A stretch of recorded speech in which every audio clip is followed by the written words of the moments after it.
Con la idea de seguir ampliando horizontes y de, a través de otras experiencias, sentar las bases para la reforma en Santa Fe, se va a realizar esta tarde a las 18 una conferencia en el Salón Blanco de Casa de Gobierno que va a estar a cargo de quienes estuvieron participando de la reforma de la Constitución de México y que de alguna manera van a poder intercambiar con los santafesinos por dónde pasan los ejes principales a la hora de hablar de una reforma. Y está con nosotros uno de ellos, Alejandro Encinas. ¿Cómo le va? Muy buenos días. Es un gusto saludarte, Gisela. Bueno, gracias en principio, gracias a usted por venir tan tempranito, porque está recién llegado a Santa Fe. Así es. Está recién llegado. Bueno, en principio, ¿por dónde se encara una reforma en base a la experiencia que tienen ustedes, no? Bueno, fue la primera constitución de la Ciudad de México. A la Ciudad de México se le había negado el derecho a tener autonomía plena como entidad, componente de la Federación, y es un debate que se inició básicamente en el primer Congreso Constituyente del México Independiente en 1824. Estamos cerrando un ciclo de 193 años de discusión en donde, bajo el argumento de que no era posible que coexistieran dos órdenes de gobierno distintos en el mismo territorio, no se había dotado de autonomía de la ciudad. Lo hemos logrado y afortunadamente con un consenso muy amplio de todas las fuerzas políticas, porque requirió de la mayoría calificada de todos los integrantes de la Asamblea Constituyente, donde ninguna de las corrientes políticas por sí misma alcanzaba ese porcentaje, y eso implicó el trabajo de construcción de acuerdos muy importantes. Y yo ubicaría básicamente 4 grandes ejes.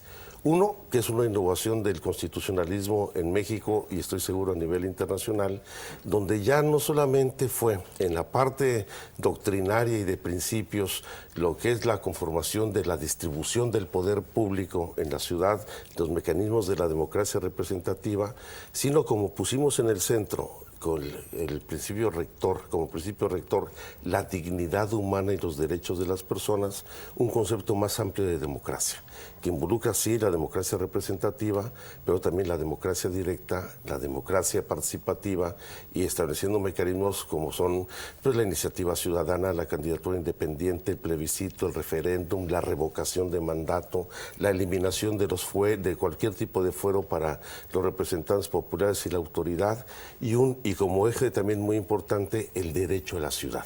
La ciudad entendida como el espacio donde no solamente realizamos la vida cotidiana, todos y cada una de las personas que vivimos en la ciudad, sino también donde se construye ciudadanía, los espacios de convivencia y donde se hace la identidad y la posibilidad de desarrollo de la ciudad. Bueno, uno de los temas que en Santa Fe va a formar parte de la reforma, o la intención, es justamente la autonomía de las ciudades, 2 grandes ciudades como Santa Fe y Rosario, por ejemplo, que hace años están pidiendo eso. Así es. En base a la experiencia de México, entonces, ¿es posible pensar en esa autonomía y eso qué beneficios trae? Pues en lo particular, el derecho a que la ciudad se dé sus propias reglas, sus propias normas para su gobierno. En el caso de la Ciudad de México hay que recordar que fue una dependencia del gobierno federal durante muchos años. Era la ciudad del presidente de la República, en tanto es la sede de los poderes federales. Y eso pues costó muchos años de lucha política ciudadana que quizás se enmarcan en 3 momentos definitorios. El movimiento estudiantil del 68, que fue un movimiento que rompió no solamente con la estructura autoritaria del Estado, sino hizo una ruptura cultural que permitió la construcción de una nueva ciudadanía. Los sismos de 1985, de los escombros del sismo emergió una nueva ciudadanía, pues fue aquella ciudadanía que ante el impasse, ante un gobierno que no reaccionó como oportunamente, como debe haberlo hecho, permitió que la ciudadanía saliéramos a rescatar a las víctimas, a los muertos de los escombros, y ahí fue un gran movimiento ciudadano.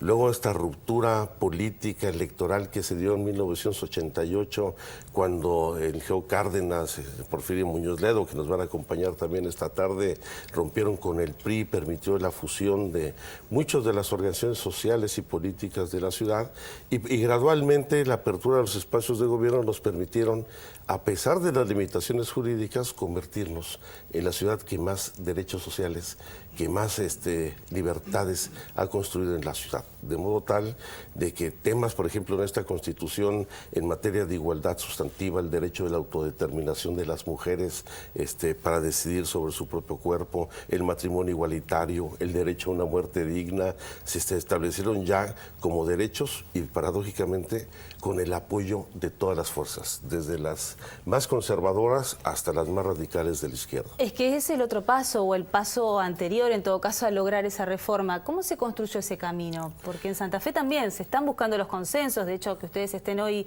en nuestra ciudad tiene que ver con eso, con abrir la participación y con que todos los ciudadanos nos involucremos en el tema. Sí, yo creo que en primer lugar una condición que fue muy importante para sacar adelante el acuerdo para construir la Constitución fue la composición de la Asamblea Constituyente.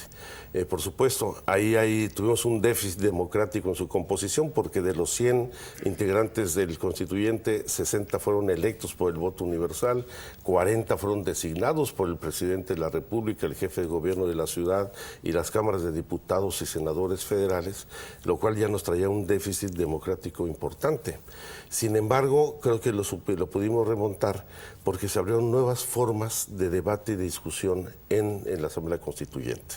Rompimos con los mecanismos tradicionales del control partidario y la disciplina partidaria porque estábamos obligados a alcanzar la mayoría calificada y hubo un debate real, pero se involucraron muchos ciudadanos. Desde los propios ciudadanos designados o electos, hubo una gran cantidad de ciudadanos que no militaron en los partidos políticos, un congreso paritario entre hombres y mujeres, 51 hombres y 49 mujeres. No fuimos 50 y 50 porque el Partido Verde Ecologista de México, no nombró a ninguna mujer dentro de sus candidatas y no hemos logrado la paridad plena, lo cual implicó cambios importantes en el contenido de la Constitución. Todos los temas de igualdad sustantiva se vieron de manera transversal y te pongo un ejemplo que va a revolucionar culturalmente la ciudad. Todos los órganos de gobierno de la ciudad tendrán que ser paritarios. Desde el gabinete de gobierno, desde los órganos con autonomía constitucional, la Comisión de Derechos Humanos, el Instituto de Acceso a la Información, de las alcaldías, el Tribunal Superior de Justicia, tendrá que ser paritario. Eso va a implicar cambios muy importantes. Hubo una muy importante participación de jóvenes, 12 jóvenes menores de 35 años, 7 menores de 30, 5 menores de 35. Muy jóvenes ya. Bueno, es muy importante por lo general, ¿no? Bueno, 7 muchachas, compañeras constituyentes de 23, de 24 años de edad que refrescaron mucho pues los temas en la discusión en materia de los derechos de la mujer y de los niñas, niños y jóvenes.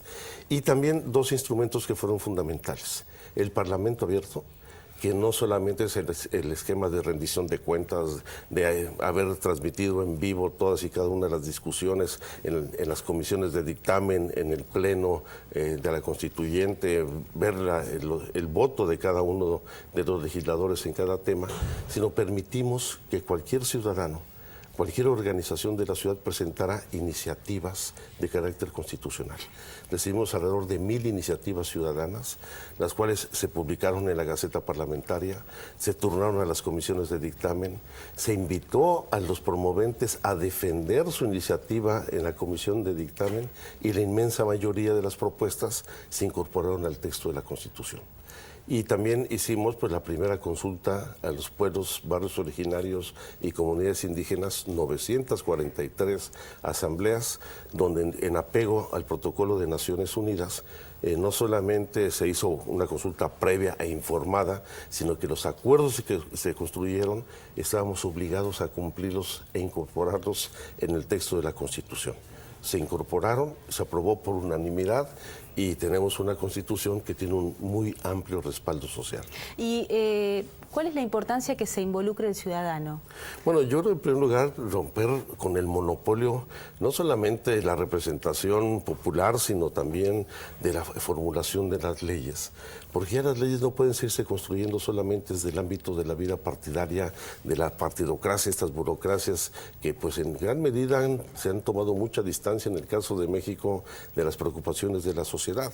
Necesitamos cada vez órganos legislativos más cercanos con la gente y que en este caso el cuerpo constitucional o las leyes que se formulen representen realmente las aspiraciones de los ciudadanos. Lamentablemente, en los mecanismos de la democracia representativa han tomado mucha distancia de los ciudadanos. Los partidos han privilegiado sus intereses por encima de los ciudadanos, y el haber involucrado a la ciudadanía nos permitió pues hoy tener la Carta de Derechos más importante en la historia del país. ¿Y después cómo es el camino entre lo que lograron en el papel y el traslado a la aplicación de esos derechos, a esos mecanismos de participación? Sí. ¿El proceso es muy largo? Bueno, viene toda la parte de implementación de la Constitución que ya inició. Por supuesto, la Constitución entra en vigor plenamente en 2018, cuando ya se elija el nuevo Congreso local, al nuevo jefe de gobierno y a las alcaldías, porque hasta ahora teníamos una figura de jefaturas delegacionales en las demarcaciones territoriales. La alcaldía es una figura semejante al municipio, no es igual al municipio tradicional que conocemos en México y en otros países. La alcaldía está concebida como un consejo presidido por un alcalde, pero donde el consejo se encarga de fiscalizar a los ciudadanos. Hoy justamente se debate la ley electoral en la Ciudad de México para definir cómo se elegirán a los concejales. Y yo espero que esa es la propuesta, que ya no sean listas cerradas de los partidos, sino que se elija el concejal por la circunscripción territorial en que está dividida la alcaldía, de modo tal de que lleguen no solamente candidatos sin partido, sino verdaderos representantes de la ciudadanía.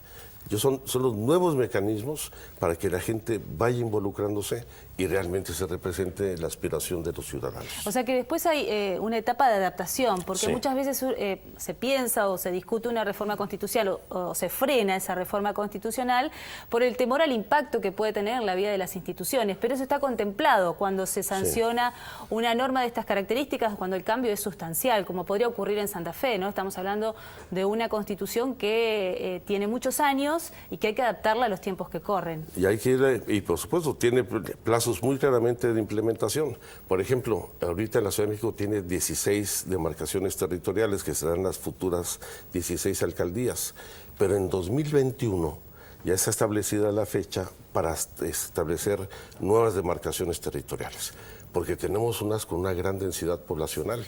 La delegación Iztapalapa tiene más de 2 millones de habitantes. La delegación Gustavo Madero tiene más de 2 millones de habitantes. Seguramente esas demarcaciones se subdividirán en 4 o 5 alcaldías nuevas para hacer gobiernos de mayor cercanía con el ciudadano, que sean además de más fácil la gestión de todos los asuntos de interés público, pero también para facilitar los mecanismos de participación de la ciudadanía. Y claro, aquí lo importante es que esta división de las nuevas demarcaciones no cuente con criterios político-electorales ni cálculos en favor de algún partido, mucho menos que haga segregación de la sociedad, como hemos visto en el caso de la ciudad, cómo se han ido creando algunos guetos de ricos, donde se hacen las grandes inversiones, los grandes desarrollos inmobiliarios, pero que se cercan de las zonas populares. Entonces lo que queremos es favorecer la cohesión y la integración social para que en esta lógica del derecho a la ciudad, la convivencia entre todos los sectores sociales se dé en las mismas condiciones. Salvando la distancia geográfica, cultural, las particularidades que tenemos mexicanos y santafesinos, pero ¿se puede trasladar esa experiencia a un proceso de reforma en Santa Fe, por ejemplo? Sí. Sí, porque, ¿en qué aspectos ustedes consideran que puede ser? Los debates que hemos tenido siempre en América Latina, en términos, por ejemplo, de la visión del federalismo, el régimen de facultades, competencias y concurrencias entre el gobierno federal y los gobiernos locales. Dentro de los gobiernos locales, las atribuciones entre los municipios que están en pleno desarrollo aquí en Argentina con los gobiernos provinciales, los mecanismos de participación ciudadana, el ejercicio de los derechos y un tema fundamental que incorporamos en la Constitución, el tema de la exigibilidad y justiciabilidad de los derechos. ¿Qué quiere decir esto? Que no basta que tengamos los derechos en la Constitución, sino que las personas tengan los instrumentos para exigir su cumplimiento.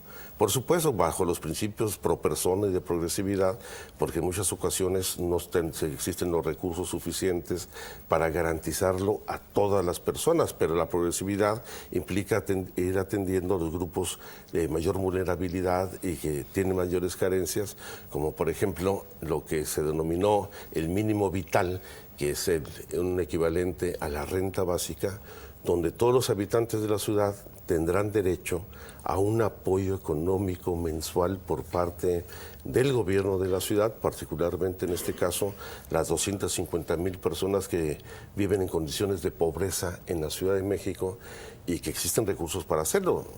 Pongo un ejemplo, valga la equivalencia en el tipo de cambio.